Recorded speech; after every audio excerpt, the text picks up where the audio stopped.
Bismillahirrahmanirrahim. Assalamualaikum warahmatullahi wabarakatuh. Bismillah, alhamdulillah, wassalatu wassalamu ala rasulillah wa ala alihi wa sahbihi wa man wala amma ba'd. Sahabat muslim, jumpa kembali di channel Musisi Pensiun, channel inspiratif, motivatif, dan ruqyah syariah, dan membagi manfaat apa saja yang bermanfaat bagi kaum muslimin. Jadi jangan heran kalau di channel ini saya akan bagi macam-macam. Apa kek, ruqyah kek, tentang ekonomi syariah kek, mungkin saya bagi-bagi cendol, mungkin saya bagi-bagi juga nasi uduk, bisa saja terjadi suatu ketika. Sahabat muslim, oke, hari ini cukup istimewa. Pertama, karena saya akan membahas satu tema yang cukup jarang juga. Saya akan membahas tentang muamalah syariah, tentang ekonomi Islam. Karena di depan saya adalah seorang konsultan ekonomi Islam. Dia adalah kawan lama saya.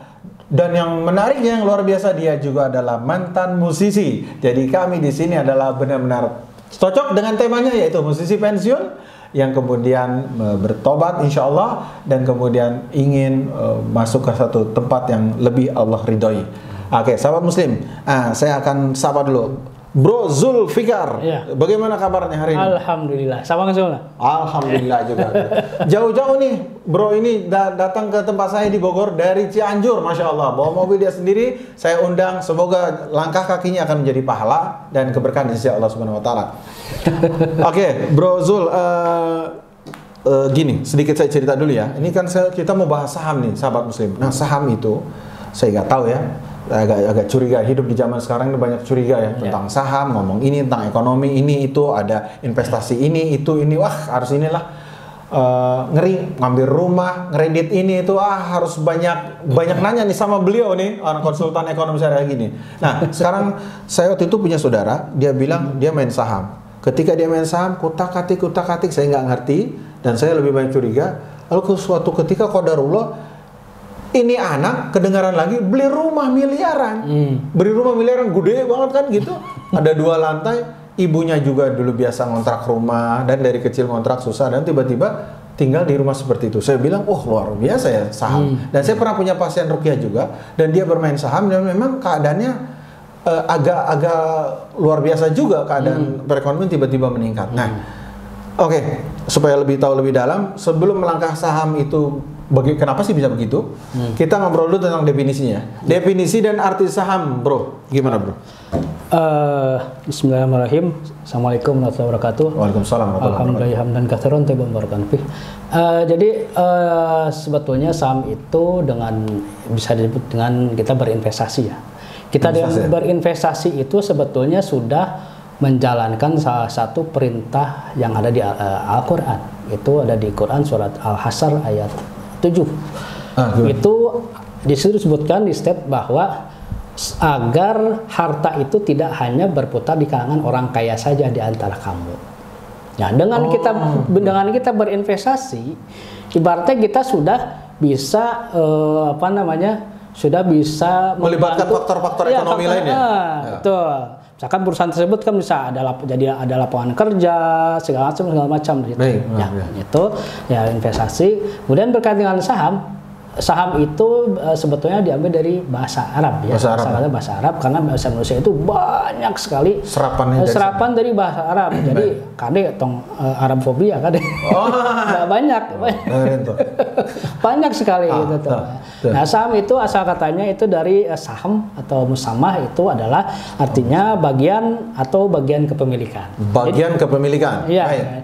Jadi dengan demikian, dengan kita memiliki saham satu perusahaan, berarti kita sebagai pemilik dari perusahaan tersebut, dan otomatis atau atosmatis kata orang Sunda itu kita juga bertanggung jawab apa yang terjadi dalam perusahaan tersebut. Oke, berarti saham itu adalah bukti kepemilikan orang tersebut dengan perusahaan tersebut, dan ini tidak melihat lu mau cuma punya segitu, enggak. Pokoknya seberapapun dia akarnya berarti termasuk kepemilikan pemilik perusahaan. Dan itu artinya kalau sebagai muslim bahwa dia harus tahu apa yang terjadi di dalam perusahaan tersebut. Betul. Nah, kemudian ada sedikit ini kan masalah permodalan ya. Berarti bedanya sama yang minjem duit gitu ya. Ya, beda. Saham mah ngumpulin duit buat modal gitu ya, patungan ya. Kalau si ini mah coba cari pinjaman dari pihak lain kan gitu. Betul. Cuman kalau sama kan mesti bagi hasil lah ya, ikut rugi, untung. Kalau untung bagi, rugi bagi juga. Kalau hutang mah enggak, kita pinjam 1 juta, baikin harus 1 juta lagi, nggak peduli gitu. Nggak peduli ya, kalau hutang mah lu rugi mau apa kayak lu bayar kan gitu. Hutang gitu. Oh begitu. Jadi saham itu sederhananya langsung pokoknya adalah bukti kepemilikan seorang di perusahaan tersebut dan dia dituntut harus mengetahui tentang apa saja yang ada di situ. Nah kemudian tentang antusias orang dan beberapa iklan juga sempat gencarkan trading kayak forex atau apa gitu. Mungkin agak beda atau apa ya. Tapi tentang saham ini, kenapa sih tuh orang pada antusias tuh? Naon sih menang untung naon sih? Jangan apa dapat semua kayak rumah kayak itu kayak saudara saya itu apa gimana sih? Iya memang terutama ya semenjak pandemi kemarin kan 2020 2019 akhir ya. Itu kita booming istilah cuan tuh ya. Cuan artinya kan uang ya bahasa Inggris ya. Nah, itu jadi saham itu kita bisa dapat keuntungan dari dua jalan. Ya, yang pertama itu dari capital gain. Capital gain itu kita beli 1.000 pas harganya naik, karena harganya fluktuatif nih, harga saham itu tergantung kinerja perusahaan kan. Kalau lagi bagus itu bisa naik, misalkan jadi 2.000. Nah itu kita jual tuh pas kita naik. Pas lagi naik harganya kita jual. Ada spare tuh kan, ada keuntungan 1.000. Ada selisih ya, Iya, dari 1 lembar. Dan saham ini kita belinya nggak bisa ngecer nih, nggak bisa ngeteng ya. Oh, banyak. Jadi minimal satu lot itu 100 lembar. 100 lembar ya. Jadi kalau misalkan harga sahamnya selembarnya 1.000, itu kali 100 aja berarti 100.000. 100.000, satu lotnya 100.000 gitu ya. Itu yang pertama. Terus yang kedua dari dividen. Dividen itu profit atau keuntungan perusahaan yang dibagikan kepada para pemegang saham. Dividen arti asal katanya itu dari divide ya, dibagi bahasa Inggris gitu ya. Itu dua sumber keuntungan dari bermain saham. Jadi capital gain yaitu ada interval, ada selisih dari itu harga jual dan harga jual. Yang kedua adalah jelas keuntungan perusahaan yang dibagikan kan, sederhana kayak orang jualan dapat untung dibagi dari orang-orang yang sama-sama pemodal. Oke, itu tadi berarti fenomena yang saudara saya tadi tiba-tiba jeglegur beli rumah miliaran itu. Kemungkinan besar mungkin di poin 1 kali ya, capital gain ini. Iya, betul. Makanya kan kalau kita bisa itulah googling apa dilihat di internet kan, pekerjaan pemegang saham itu biasanya ngeliatin monitor terus kan pas harga naik itu ada lihat di monitor komputer itu kan naik turun itu. Pas harga naik jual, pas harga turun beli gitu aja. Tapi mencurigakan tetangga ya, ini orang keluar nggak pernah nongol katanya. Kok duitnya lo bawa aja, beli mobil ganti-ganti jaga lilin. Pas mati lampu ya. Gitu. Oke, jadi capital gain tadi ya, jadi ada selisih, dia jual. Dan itu banyak yang mau banyak ya? Ya banyak pasti ya? Banyak. Dan itu juga mungkin juga dia kadang-kadang dia juga kaget ya waktu terjadi selisih seperti itu, dia kaget juga kadang-kadang ya. Tiba-tiba melonjak itu entah faktor apa gitu ya? Ya kan memang di bursa saham sendiri ada yang disebut saham blue chip ya. Saham blue chip itu yang perusahaan-perusahaan kelas berat kayak misalkan Unilever, Telkom dan lain sebagainya, gudang garam segala macam itu. Blue chip. Ngomong-ngomong yang kayak gitu per lembarnya berapa sih biasanya kalau kayak gitu? Unilever biasa paling kecil? Macam-macam ya. Biasa ada berapa? Ada yang 10.000, ada yang 20.000 macam-macam. Oh, per lot berarti 1 juta tadi ya? Kalau 10.000 ya? Iya. Oke, baik. Jadi keuntungannya ada 2, capital gain tadi, selisih harga lalu kita jual, kemudian dividen atau ada untung perusahaan kemudian dibagi-bagi. Oke. Nah, sekarang kita baca kita dari satu yang paling penting nih. Bagaimana sih syariat melihat saham ini dari kacamata syariat Islam? Kita harus bimbing ya, karena kita ngomong ini juga dalam rangka mencari ridha Allah dan jangan salah ngomong juga gitu. Iya betul ya. Gimana? Tong kaca letot ya. Syariat Islam gimana nih, Bro Zul? Konsultan. Sebetulnya saham itu insya Allah diperbolehkan ya. Itu kurang lebih akarnya kayak musyarakah atau syirkah itu. Jadi masing-masing syarik atau masing-masing pihak itu mengumpulkan modal masing-masing untuk menjalankan suatu usaha untuk mencapai suatu tujuan. Patungan gitu bahasa ya, betul. Patungan. Udunan lah. Udunan. Gitu. Oke, sip. Gitu. Ya cuman ada hal-hal yang harus diperhatikan di dalam kita bermain saham ini nanti. Yang pertama itu si perusahaan tersebut itu komoditas yang atau barang yang diproduksi atau yang diperjualbelikan oleh si perusahaan tersebut tidak boleh, kita berbicara syariat ya, tidak boleh bertentangan dengan syariat. Perhatiin, barangnya yang disahamkan si perusahaan saham yang ente ikut tadi tidak boleh bertentangan dengan syariat. Ya, misalkan bank konvensional ya, bank konvensional, kemudian khamr atau minuman keras, rokok ya, alat musik dan yang sejenis ya. Pokoknya yang haram-haram ya. Dan yang subhat ya. Yang pertama, terus yang kedua itu adalah tidak boleh memiliki di dalam struktur modal si perusahaan tersebut, tidak boleh memiliki hutang riba. Idealnya pertamanya sebenarnya harus bersih, benar ya? Harus bersih. Hukum asalnya itu itu kan salah satu kemungkaran ya, kemungkaran ya. Meskipun kita di Indonesia itu kan badan yang untuk menstempel suatu instrumen keuangan itu DSN MUI ya. Itu tapi saya tekankan di sini yang namanya fatwa dari DSN atau MUI itu tidak bersifat mengikat. Dan tidak mempunyai kekuatan hukum. Contohnya fatwa riba itu dari awal tahun 2000-an. Kita lihat sampai sekarang masih pada bandel ya? Iya, masih jadi banyak. Jadi lebih kepada pesan moral mungkin ya? Iya. Jatuhnya kayak gitu ya? Karena nggak ada kekuatan hukum yang bisa dipidanakan atau apa, nggak ada ya? Nggak ada. Gitu. Itu yang kedua. Terus yang ketiga itu cara si perusahaan tersebut itu bertransaksi itu tidak boleh ya yang bertentangan dengan prinsip syariat. Oke, ya. Yang kedua tadi berarti si permodalan ya maksudnya? Iya, permodalan. Permodalannya tadi ya kalau bisa sih cari aja yang benar-benar bersih gitu, kan supaya aman. Ya. Memang kalau ada khilaf di kalangan ulama juga, kata para ulama juga mending kita keluar. Ya kalau nyari duit di situ masih ada syubhatnya, ya udah dagangkeun we na warung atau buka bengkel sepeda atau jualan bensin, jualan apa gitu kan aman daripada itu masih ada sekian. Clearnya tadi 0%, tapi mungkin beberapa ulama masih membolehkan gitu ya. Iya, itu sampai 45% ya DSN ya. Ya DSN sampai bisa sampai 45%. Karena tapi saya ngeri sedap nih kalau yang gini nih 45%. Baik hampir setengahnya boleh riba. Ya tapi ya itu faktanya ya, itu fakta karena tapi kalau saya pribadi mending bersih ya. Ya bayangkan kalau misalkan suatu perusahaan punya aset 100 miliar, itu 45 miliarnya itu hutang riba gitu ya. Wah, eta mun diaduk adonana kumaha eta? Warnana hideung masih putih apa warna geus jadi hideung eta tuh. Ya itu kan menurut fatwa DSN yang nomor 135 ya. Nomor 135 itu mendasarkan kepada kaidah fikih itu umum al-balwa. Jadi maksudnya itu sesuatu hal yang sudah berlaku umum dan tidak bisa dihindarkan. Itu yang pertama. Yang kedua itu kaidahnya mereka memakai al-kasroh wa akilah wa al-golabah.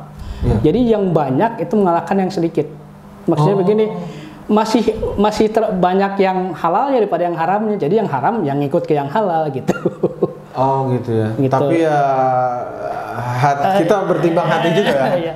Tapi tenang kok, yang dari sekian ratus kurang lebih ada 400 itu yang masuk kategori saham syariah. Itu ada sekitar 80-an itu yang 0% hutang ribanya. Oh, ada Masya Allah nih, di antara sekian ratus, mungkin sekian ribu perusahaan itu ya, sampai dari mulai haram ada 400, tapi ada 80 yang katanya. Ya, kurang lebih 80 yang 0%. Sampai 0% pengikut sertaan. Jadi yang kedua ya, pertama bendanya tadi, yang kedua apa tadi? Permodalannya. Ya, permodalan. Harus hati-hati nih. Ya. Dan itu tadi 45% DSN, ulama lain ada yang sampai 30%, bahkan ada yang hanya 10% kalau ada, 10 hanya boleh 10% gitu permodalan riba ini untuk kehati-hatian untuk menjaga syariat dan tentu kita sangat untuk orang ini kan hati-hati. Dan saya ingat teman saya kemarin, lo tahu nggak Sam kata, kenapa? Tentang masalah riba, masalah makanan halal nih haram nih. Adam alaihissalam dulu keluar apa? Dari sesuatu yang dia masukkan ke arah mulut kata dia. Oh Masya Allah, ini sebuah perumpamaan yang dahsyat ya saya bilang. Kita nih semua ke bawah setelah ada sesuatu yang masuk ke dalam badan. Yang ketiga apa tadi transaksinya. Sistem transaksinya ya. Tidak boleh melenceng dari ketentuan-ketentuan syariah juga. Iya, betul. Tapi ini 3 ini bisa dicek ya? Mungkin yang bisa dicek itu hanya 2 ya. Yang 2 aja yang tadi barang yang diproduksi atau diperjualbelikan dari suatu usaha sama struktur modalnya itu. Struktur modal. Itu diumumin ya? Iya, kan biasanya dipublis tuh setiap awal tahun sesudah RUPS rapat umum pemegang saham itu biasanya perusahaan itu yang TBK tuh terbuka ya. Nama buntutnya juga ada TBK, itu berarti udah melantai, bukan melantai begini ya, udah biasa saham. Itu mereka dipampangin tuh di situsnya atau di koran atau di majalah itu ya. Ya itu untuk keperluan menunjukkan kepada pemerintah, kepada pajak juga, dan yang paling penting kepada para calon investor, pada kita ini, wah ini perusahaannya keren nih, profitnya gede terus. Nah itu. Oh gitu ya. Oke, mungkin dari karakteristik investor, ketika baca ada koran ngumumin atau di internet ngumumin gitu ya, ada orang yang sebagian orang sibuk memperhatikan tentang bahaya-bahaya syubhat, yang satu lagi mah karena kolom, wah untung lah ya, berarti fokus yang bodoh amat itu. Kalau kita cetak kita urut semua kan, untuk kehati-hatian. Jadi kacamata syariah tadi mengarahkan kepada kita 3 poin penting: barangnya, kemudian sistem pengikutan modalnya, dan kemudian sistem transaksinya. Dan kata antum tadi Bro Zul, yang bisa dicek, dipublish oleh perusahaan-perusahaan itu hanya 2 yang tadi. Oke. Berarti kalau gitu tentu dilihat dari gini yang haram tentu lebih banyak ya? Iya. Yang haram lebih banyak ya? Tanpa kita hitung detail juga yang haram lebih banyak ya? Nah ini artinya kehati-hatian nih hari gini. Kata teman saya dulu, mendingan lu jual teh botol aja deh katanya. Gitu. Tentu kalau pertanyaannya bedanya syariah dan tidak syariah, ketiga poin ini lagi juga iya, kembalinya. Iya, itunya aja. Ini berarti ruh pembicaraan kita di 3 poin ini ya, betul. harus seperti ini ya kayak gitu. Ya, betul. Oke. Kemudian apa namanya? Ini kalau teknis belinya gimana sih? Cara belinya itu ada 2 cara ya sebetulnya. Kita bisa datang ke kantor sekuritas atau pialang saham atau broker saham, ya bahasa Inggrisnya securities ya. Bukan maksudnya securities itu satpam pada ngumpul jadi jamak ya securities. Bukan. Saya pikir juga tadi perusahaan pengamanan loh tadinya. Benar saja. Jasa pengamanan ditutup pakai besi gitu. Pas dibuka badan gitu. Bukan. Ya sekuritas ya. Securities itu memang artinya adalah surat berharga ya. Surat berharga itu kita datang ke sana, kita ngisi formulir segala macam, terus nanti kita ada yang namanya manajer investasi lah, kurang lebih seperti itu. Nanti disarankan, ini loh Pak, yang saham yang bagus yang ini harganya sekian, prospeknya seperti ini saham yang biasa segala macam. Ada pengarahan di situ ya? Iya, kita nanti kita store uang di sana, uang ke sana. Itu cara yang pertama. Cara yang kedua itu kita bisa lewat online. Online itu aplikasi download aplikasi itu ada perusahaan-perusahaan itulah ya. Nanti kita bikin akun sendiri segala macam. Nanti kita store ke situ uang berapa banyak lah uangnya. Nanti itu kita putar untuk dibelikan kepada saham. Gitu. Jadi dua cara ya. Jadi 2 cara. Oh baik. Nah kira-kira nih kita pakai kehati-hatian misalnya. Iya. Kita kan diperintahkan sama Nabi warok gitu ya. Apa warok gitu ya. Terlepas dari khilaf para ulama dan lain-lain. Apalagi ini akhir zaman bro. Iya, betul. Nah, masih bisa nggak sih main? Ente sendiri deh lihat, masih bisa nggak sih main di saham sih? Masih ada pulang nggak sih? Gimana ya? Agak ragu juga, bingung ya? Iya, betul. Memang kan kalau kita meskipun tadi sudah ada fatwa dari DSN misalkan 45%, boleh ada utang riba, tapi kan kita itu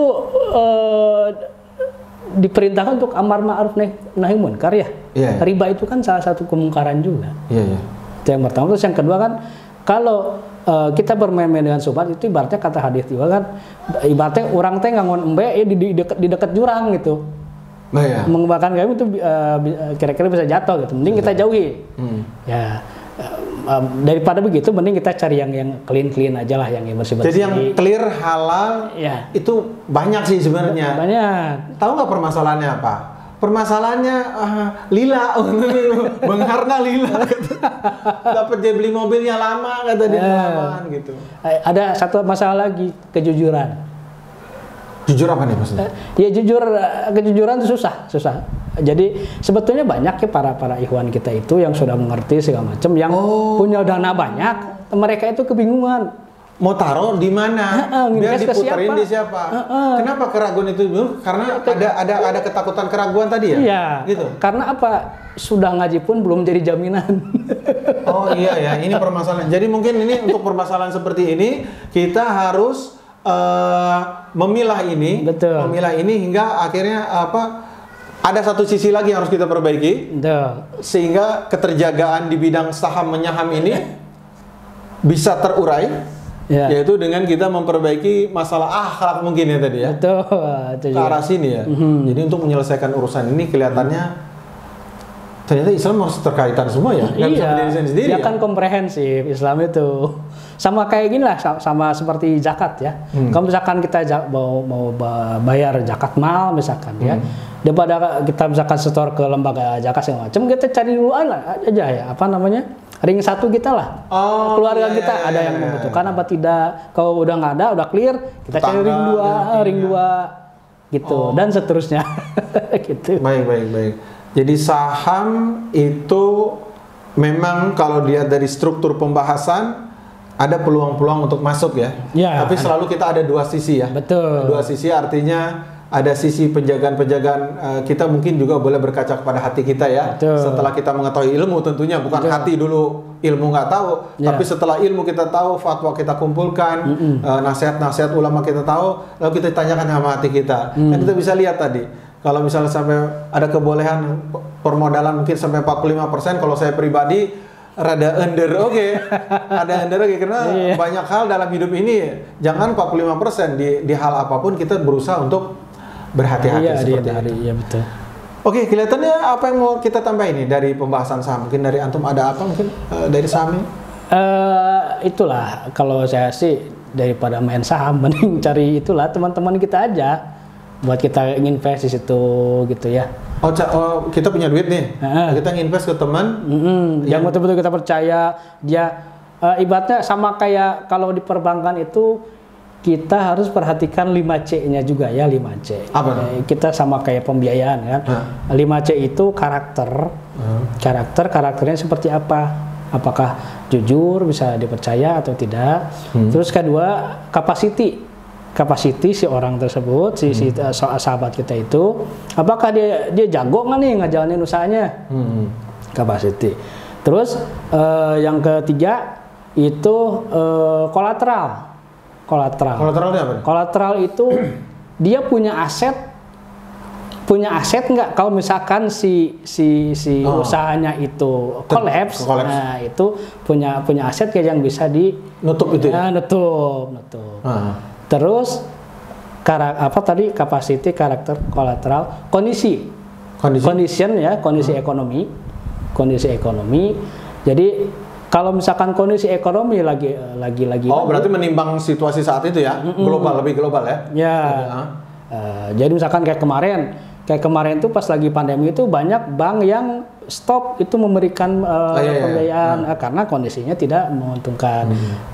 Itu condition of economy. Terus yang terakhir adalah capital. Capital itu modal si teman kita itu. Apakah dia punya modal, ibaratnya asetnya lah. Misalkan dia punya mie ayam, udah jualan mie ayam 5 tahun tapi asetnya kan gorobah gue tiba sampai sekarang nggak. Berarti kita menilai dia dong ya? Iya. Gitu. Ini udah berapa lama udah bangun? Kita lihat gitu kan. Iya, Pak, 5C lah itu faktornya gitu. Pas dia bilang, "Gua udah 20 tahun nih kok masih gerobak." Gua idealis gitu. Gua maunya gerobak. Emanglah main musik apa namanya idealis? Ya itulah salah satu cara kita untuk berinvestasi ke teman kita gitu ya. Jadi artinya antum sendiri lebih menyarankan ketimbang saham, antum menyarankan cari teman-teman kita yang punya skill, punya kapabilitas ya yang baik. Lalu kemudian kenapa nggak kita join sama dia? Dia punya skill, kita punya duit, kemudian semua diatur secara sesuai dengan syariat. Jangan lupa juga dua hal. Jangan lupa juga dua hal. Yang pertama itu tidak ada profit atau keuntungan di dalam Islam itu yang zero risk, tanpa resiko. High risk, high return. Semakin tinggi resikonya, semakin tinggi keuntungan. Ya. Terus yang kedua adalah harus bagi hasil. Maksudnya kita juga harus ikutan rugi. Untung ambil bareng bagi, rugi tanggung juga. Iya, betul. Jangan jadi pengen untungnya aja. Tapi yang lucu-lucu emang ya bagi hasilnya kayak begitu ya. Jadi pas perusahaan udah gini, oh ya udah dah kembali aja modal awal gua gitu ya. Kan kayak gitu rata-rata. Iya, baliknya tuh jadi hutang gitu. Balik jadi hutang. Padahal kan itu tadi mesti ikutan rugi kan. Gitu. Jadi ini mungkin banyak belum dipahami ya. Ya betul. Oke, sahabat muslim, menarik sekali. Mungkin tidak terlalu lebar pembicaraan kita, tapi mungkin kita akan bikin segmen-segmen berikutnya membahas muamalah syariah dengan teman kita, konsultan ekonomi syariah, Bro Zulfikar. Dia berdomisili di Cianjur. Mungkin nanti kita ada yang ingin berkonsultasi tentang usaha atau apa, silakan nanti menghubungi ke saya, boleh. Nanti mungkin kita buat di deskripsi nanti kontak personnya seperti itu. Demikian sahabat muslim, semoga bermanfaat. Barakallahu fikum. Wassalamualaikum warahmatullahi wabarakatuh. Waalaikumsalam warahmatullahi wabarakatuh.